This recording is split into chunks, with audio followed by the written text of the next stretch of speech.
नमस्ते, मैं अविनाश आपका सबका टाइम एंगल ट्रेडिंग में स्वागत करता हूँ। आज जैसे कि मार्केट एक्सपेक्टेड था ओपन ऊपर होना, वैसे ही बैंक निफ्टी ओपन होके करीबन 41,774 के आसपास हाई बना दिया। थोड़ा सा यहाँ पे जो पहले का हाई था 41,850 उसको अचीव करने में चूक गई और वहाँ से सेलिंग प्रेशर कंटिन्यूस बेसिस पे आया टिल 41,340। अब यहाँ पे एक बात ऐसी हो गई कि समझो फर्स्ट बार ही बढ़ा था तो मैंने क्या किया, ऊपर का अपर एंगल डाल दिया और नीचे का डाउनवर्ड एंगल डाल दिया। जैसे ही डाउनवर्ड एंगल टूट गया वैसे सेलिंग प्रेशर बैंक निफ्टी में आना शुरू हो गया और वहाँ से मतलब डाउनवर्ड एंगल करीबन 41,560-70 के आसपास टूटा और वहाँ से एक 200 पॉइंट की नीचे की मूवमेंट दी। अब जैसे कि आप देख सकते हो यहाँ पे मैंने डाउनवर्ड एंगल डाला हुआ है। डाउनवर्ड एंगल का ये जो ब्रेकआउट है, ये ब्रेकआउट और लास्ट हाई मतलब ये जो लो बनाने के पहले जो हाई बनाया उससे अपवर्ड एंगल जो डाला है वहाँ पे ये इंट्राडे ब्रेकआउट देता है। मैं हर बार बोलता हूँ कि अपवर्ड एंगल को आपको बाइंग ब्रेकआउट में बाय साइड में ब्रेकआउट के लिए देखना चाहिए और लोअर साइड में ब्रेकआउट मतलब ब्रेकडाउन के लिए आपको डाउनवर्ड एंगल देखना चाहिए। तो ये एग्जैक्ट ये जो पॉइंट था ये ब्रेकडाउन पॉइंट था और ये जो पॉइंट था ये एग्जैक्ट ब्रेकआउट पॉइंट था। अब जैसे कि आपने देखा यहाँ पे आप देख सकते हो कि जैसे ब्रेकडाउन हो गया ये एंगल के ऊपर प्राइस गई ही नहीं। सेकंड ब्रेकआउट हो गया तो ये एंगल के नीचे प्राइस आई नहीं। तो ये इम्पॉर्टेंट है कि जैसे ही टाइम एंगल के ऊपर प्राइस जाएगी तो उसके नीचे नहीं आना चाहिए।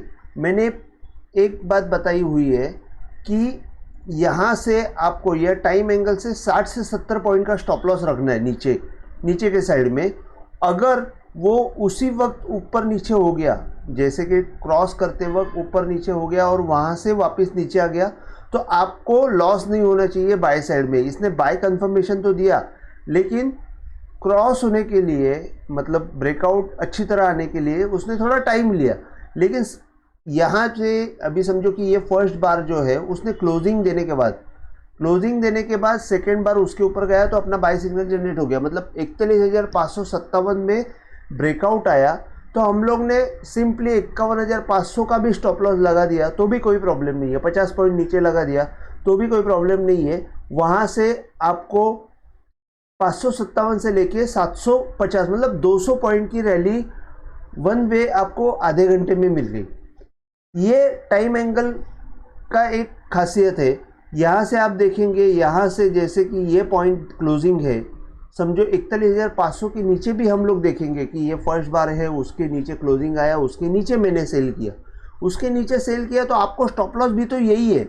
जैसे कि स्टॉप लॉस के लिए भले ये एंगल आप नहीं यूज़ कर सकते हो, आपको वही पॉइंट से अगर अपवर्ड एंगल डाला तो आप स्टॉप लॉस के लिए ये पॉइंट यूज़ कर सकते हो जो 41,600 है। 100 पॉइंट आपने दे दिया, वैसे ही आपने समझो 100 पॉइंट का स्टॉप लॉस दे दिया तो भी आपको ये एंगल के ऊपर वो आया ही नहीं। तो वैसे ही टाइम एंगल की ये खासियत कि अगर वो टाइम एंगल क्रॉस हुआ तो वही एंगल वापस आना नहीं चाहिए, क्रॉस होना नहीं चाहिए, ये इसकी खासियत है। तो आज का दिन का ये मैंने आपको बता दिया। अभी जैसे कि कल क्या होगा, मैं आपको उसके पहले 41,200 का मैंने एक कॉल आपको रिकमेंड किया था कि एक 535 में उसकी एंट्री ले लेना और 820 का एक टारगेट आएगा। तो एक्चुअली हुआ क्या, मार्केट ओपन ही हुआ। अभी आप देखेंगे कि यहाँ पे एग्जैक्टली 530-35 के ऊपर तो आया लेकिन फर्स्ट बार जो है वो 670 में हाई बना दिया, 668 में हाई बना दिया।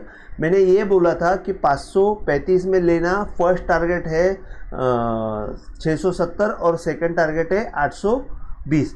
तो उसने 670 बोलेगा तो 668 का हाई बना दिया। 668 का हाई बना दिया तो वहाँ पे मैं थोड़ा सा अलर्ट हो गया कि यहाँ पे एक थोड़ा सा प्रॉब्लम हो गया क्योंकि एक फर्स्ट टारगेट अचीव हो गया और उसको वापस उसने प्राइस ने क्रॉस नहीं किया। वहाँ पे थोड़ा सा अलर्ट होना पड़ता है।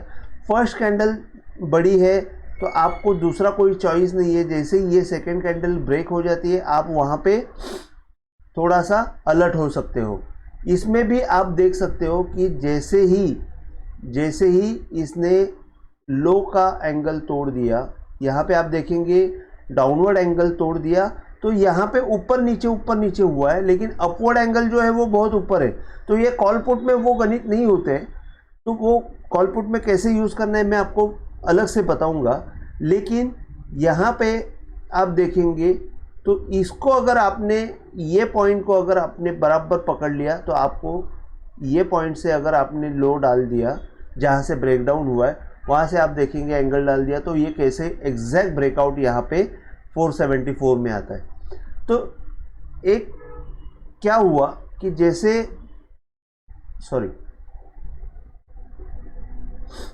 ये 535 में ब्रेकआउट मैंने पॉइंट दिया था, वो ऊपर ही ओपन हुआ और 670 का हाई कर लिया और वहाँ से वन वे सेलिंग आया।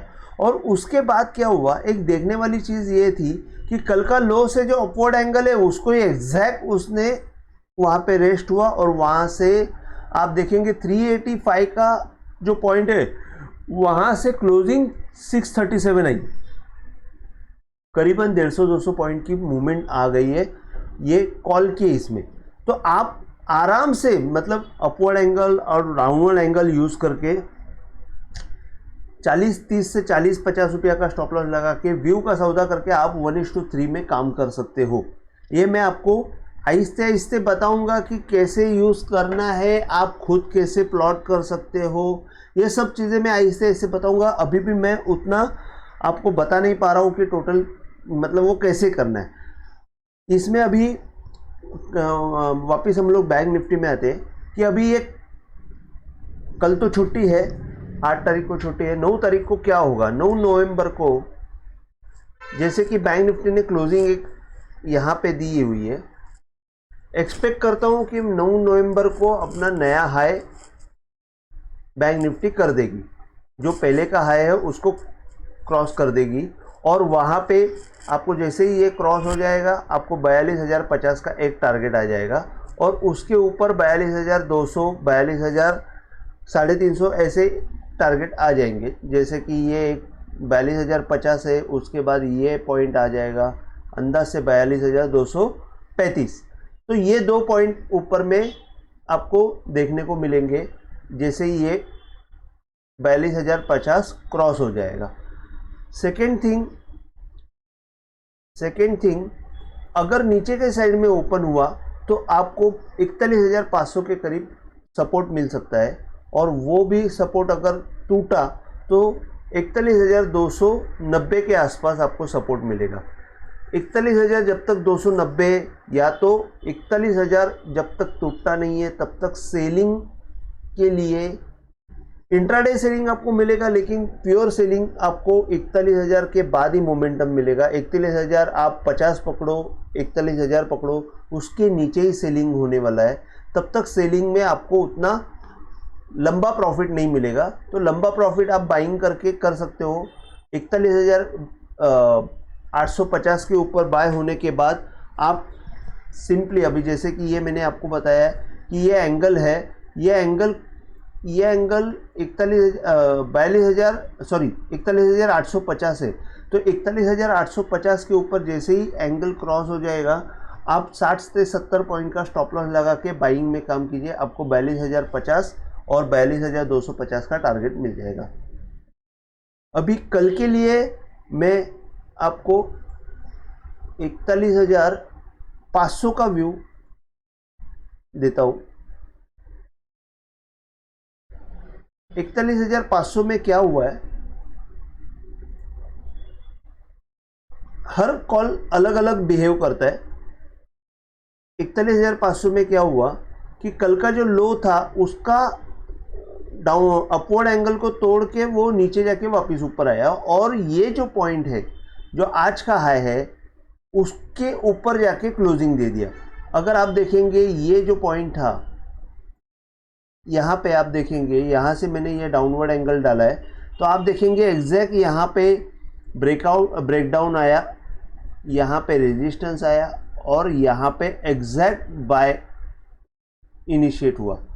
तो ये पॉइंट बहुत इंपॉर्टेंट है। अभी 41,500 में अगर बाय का आप सोचेंगे तो मैं आपको एक मिनट मैं आपको दिखाता हूँ कि ये जब क्रॉस हो जाएगा ये एंगल जो है 41,500 का भी 392 का रेट है, 520 के ऊपर इसमें मोमेंटम आएगी। ये कॉल में 520 के ऊपर जब भाव जाएगा तो उसमें मोमेंटम आएगा। आपको 30 से 40 रुपये का स्टॉप लॉस लगाना है। अगर वो वहाँ से वापस घूम गया तो ये आप एग्जिट हो जाइए बाय में। लेकिन ऐसे भी हो सकता है कि मार्केट अगर यहाँ पे ही ओपन हुआ तो ये ऊपर जाने के बाद 520 से 30 के बीच में रेजिस्टेंस लेगा, यहाँ पे रुक जाएगा और यहाँ पे रुकने के बाद अगर इसने ये ब्रेकआउट दिया तो बहुत ज़ोर से मूवमेंट आएगा और आपको 100-200 पॉइंट का अच्छा मोमेंटम मिल सकता है। तो 41,500 में आप एक 520 के अराउंड काम करेंगे तो आपको उसमें अच्छा काम होने की संभावना है। आज का अगर आपको वीडियो पसंद आए तो प्लीज़ आप शेयर कीजिए, लाइक कीजिए और सब्सक्राइब कीजिए। मैं आगे चल के स्टॉक्स में कैसे बैठता है, वीकली एंगल कैसे बैठते हैं, डेली एंगल कैसे बैठते हैं, उसका एक एक लर्निंग वीडियो मैं डालने वाला हूँ। मैं पहले एग्जांपल कैन बैंक का देने वाला हूँ। कैन बैंक का रिज़ल्ट कैसे आया, जैसे मैं कैन बैंक को करीबन 2 महीने से मैं ट्रैक कर रहा हूँ और मैंने बहुत अच्छी क्वांटिटी में वो कैन बैंक को परचेस किया था मेरे क्लाइंट के लिए। तो मैं आपको बता देता हूँ कि कैन बैंक का वीकली एंगल कैसे काम किया है। मैं आपको एक वीडियो डाल देता हूँ, आप प्लीज़ वो वीडियो अगर आप देखना चाहते हो तो आप प्लीज़ सब्सक्राइब कीजिए, लाइक कीजिए और शेयर कीजिए। Thank you. जय हिंद।